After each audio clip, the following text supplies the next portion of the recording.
Hey guys, going into the first round of an Oath of the Gatewawtch draft, we ended up with a red-green deck with a pretty high power level despite not running any rares, but we have basically all of the mythic uncommons in red and green, at least one of them in our deck. We have two Birthing Hulks, Embodiment of Fury, Seed Guardian, um, two of the removal spell, Devour in Flames, I think it's called.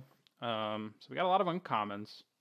That's not even all of them, but that's a lot of them. So our opponent doesn't actually seem to be here yet, which is odd when, whoa, and his deck has 80 cards in it.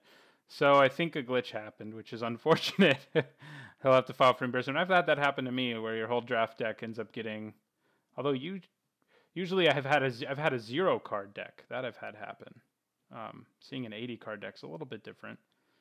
So it's going to be a little disappointing if round one is just a pass, but I think this deck is good enough that I'll probably still end up posting this draft, assuming rounds 2 and 3 are interesting and or the deck shows itself to be powerful. But I'm probably just going to win game 1 for free at least because our opponent accidentally made, or maybe not accidentally, but our opponent has an 80 card deck, so a little weird. So I'll be back with you guys when I find out what's going on here. All right, so our opponent's here. He may not realize that he's got an 80 card deck yet, so we'll see. We have a great hand. So turn 2, Stalking Drone. Turn 3, probably the Predator, just because it scales up more the more times you get to do the landfall trigger. And the Relentless Hunter will be good in the later game too, because I can tap a bunch of mana and make it huge. So that will be the plan. So pretty happy with this hand. We don't have any of our 7 removal spells, but we'll probably get them if we need them. All right, we keep. This should be interesting. We're going to lose to this, is what's going to end up happening. There's some removal. Player Timber Gorge.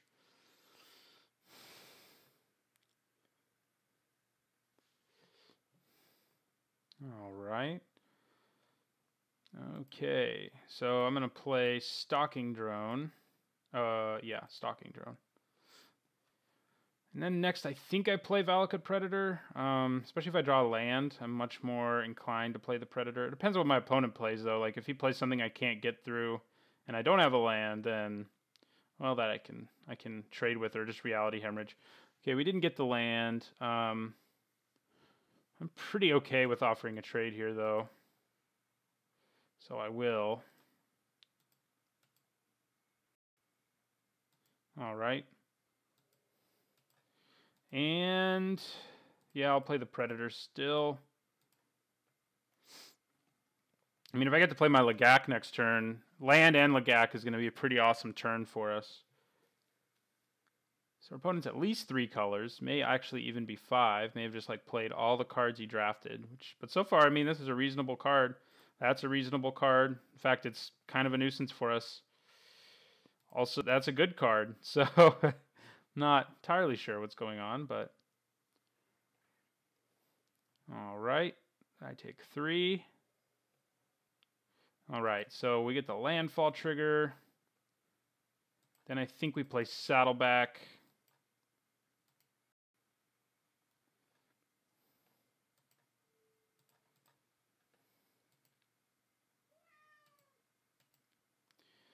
And I think we swing with both. We probably only get in for 3. I mean, he's going to block with Fortified Rampart the 5/5. Yeah. Yep, so we get in for 3. Drop our opponent to 15.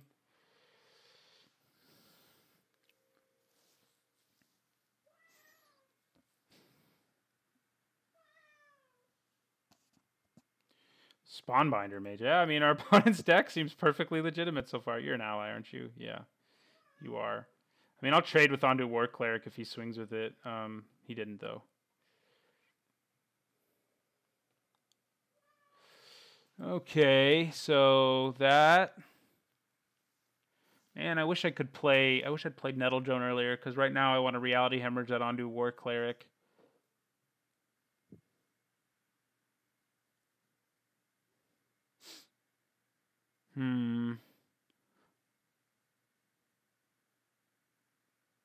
Yeah, I think I go to combat. If I can get my opponent to double block the stalking drone, I can then finish this with Reality Hemorrhage. So we'll see. I mean, if he doesn't, I'll just be playing Tajru Path Warden. Otherwise, it's Reality Hemorrhage and Relentless Hunter probably. Maybe Nettle Drone. Okay, no double block. Okay, so I think I probably still want to kill... Yeah, I'll kill the Ondu War Cleric. He can gain 2 in response.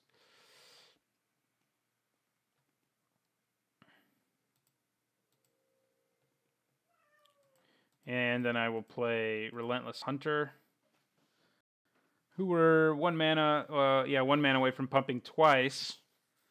So everything has 3 power. So our opponent, like I said, he's had a very reasonable, even good start to the game, despite having a massive deck. So who knows? Maybe there's some method to the madness. Whoa. He's probably got a scary Planeswalker if he's calling the Gatewawtch. Oh, or not. Interesting. So that was strange. All right. We'll take 3 again.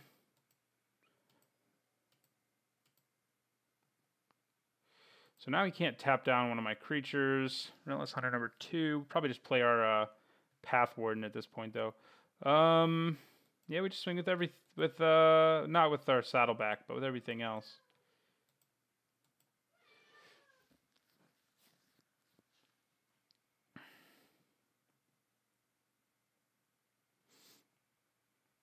All right. We just get in for 3. I'm not going to pump him. I think playing the Path Warden's better.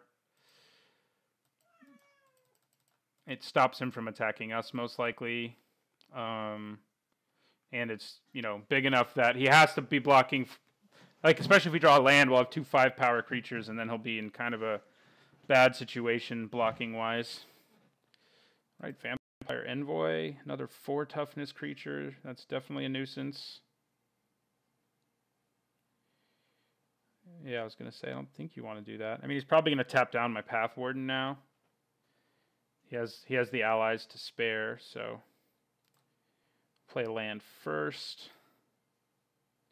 So now he can only... I mean, it's kind of a hard choice now whether or not he wants to tap something down. He can also pump this to 5 power, so...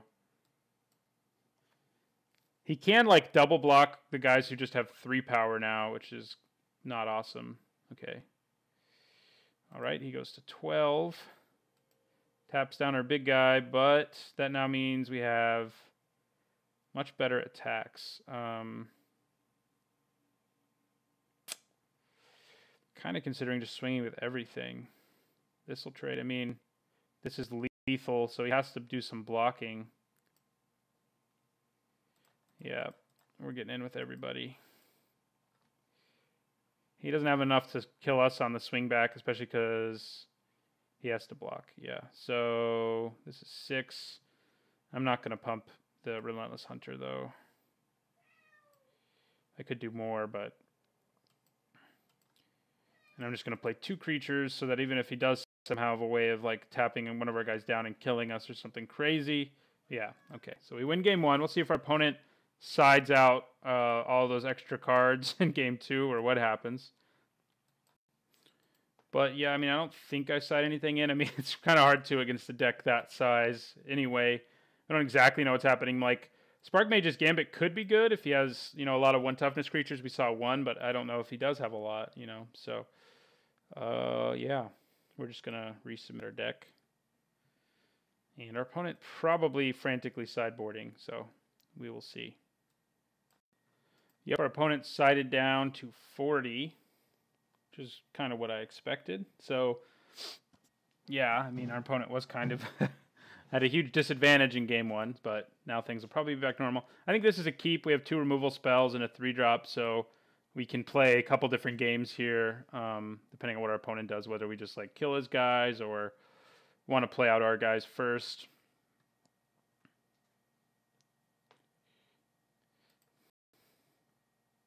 It's interesting that happened, though. Somehow he had enough basic lands, right?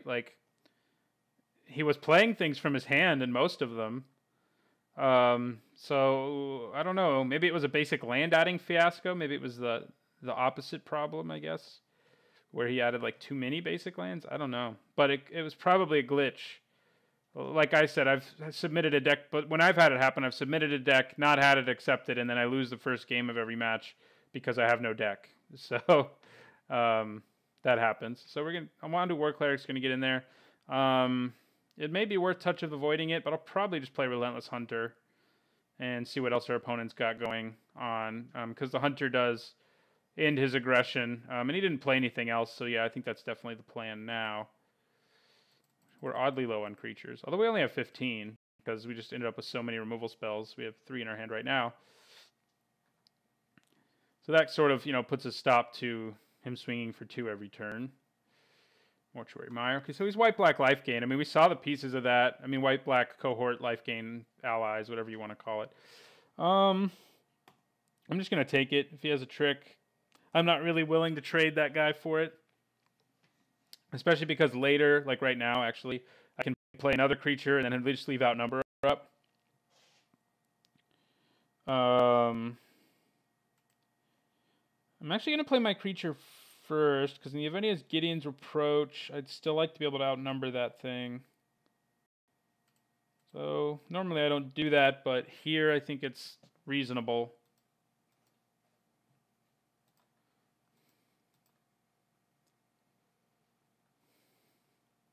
Okay, well, I took an unnecessary precaution.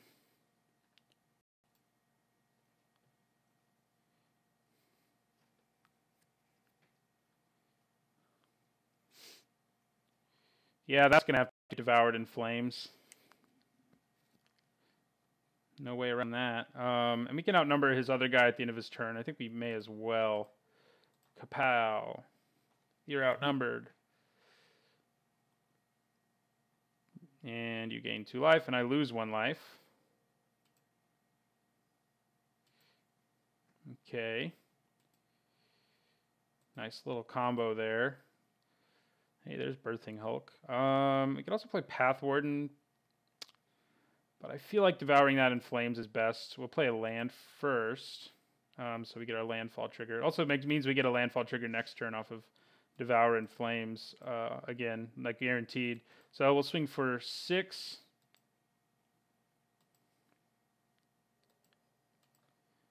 And I will do Devour in Flames on this. And I'll return a Spawning Bed. All right. In my turn there. That does put us a little slower on playing our Birthing Hulk. I guess that's kind of a anti-synergy that's within our deck, but it's probably okay. So if you play something we can Touch of the Void, we might do that. It's looking kind of unlikely. Oh, yeah, well, he's just going to take down our Relentless Hunter, which he does successfully. So that means, well, we want to play a land first, don't we? Yes. We'll show him. He knows we have Spawning Bed. No reason to show him another card. And I'll get in for 3. Drops our opponent to 10. And now I just play the big Path Warden.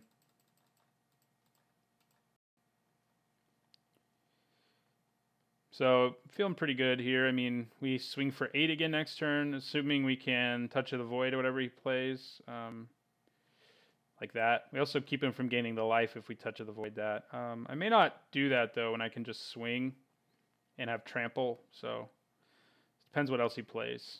Okay. Well, neither of those really worry me, especially when I can go land, have a 3/2. Unfortunately, Touch of the Void, like, I can't use it the way I was talking about Outnumber because it's not an instant.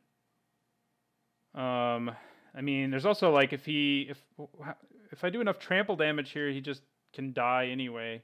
We'll see how he blocks, although he'll gain life, so never mind. But I think I just attack with both. If he double blocks, I can kill both of them with my Slide Runner. I mean, he may have tandem tactics, but I think it's worth that. Holding on to Touch of the Void is a pretty big deal, so. Okay, Dazzling Reflection. Well, that's annoying.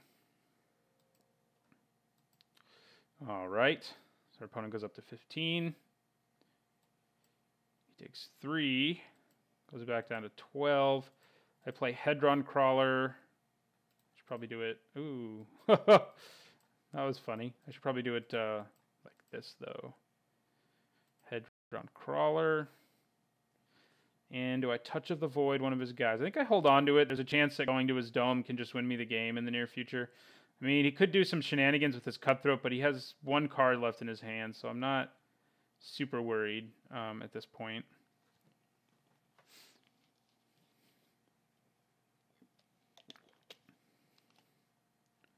Is he going to get in the air? No. Didn't think so. Okay, so we have another Devour in Flames in case we're worried about getting there. Unfortunately, I didn't draw a land, so I don't get to... Although I can Devour in Flames, play a land.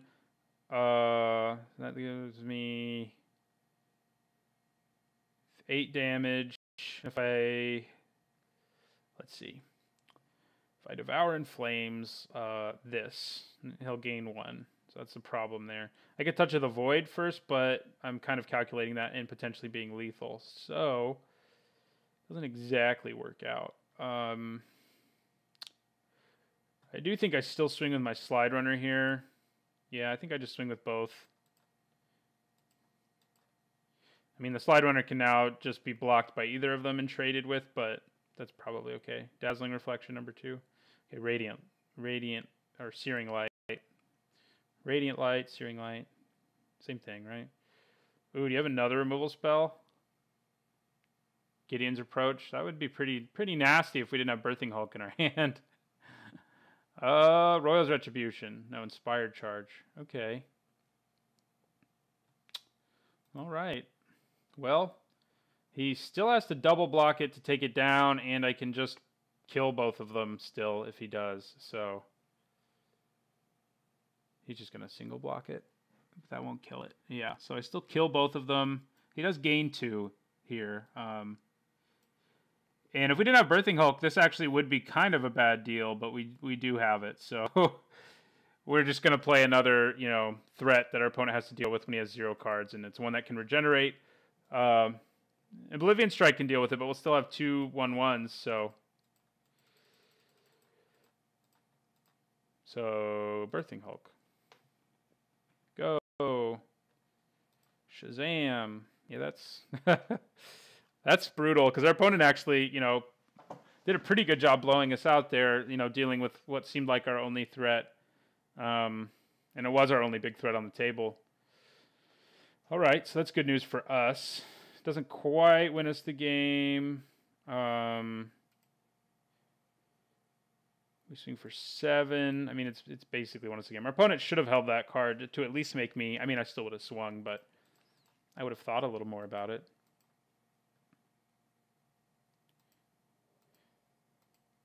But we will be winning next turn. We'll crack our Spawning Bed. I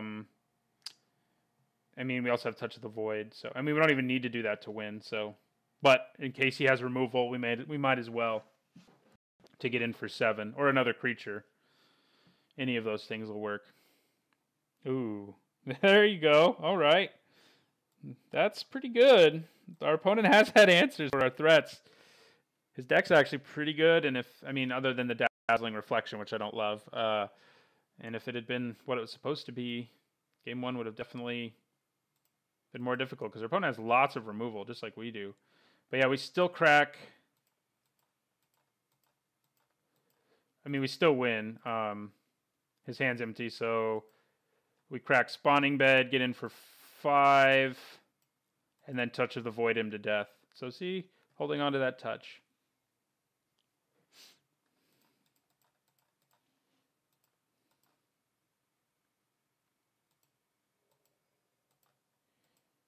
All right, Touch of the Void, and we win.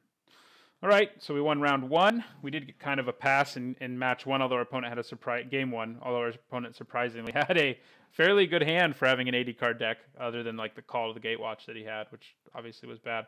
And in game 2, our opponent answered our threats, but he was low enough that we just finished him with a bunch of Eldrazi Scions and a Touch of the Void. So thanks for watching. And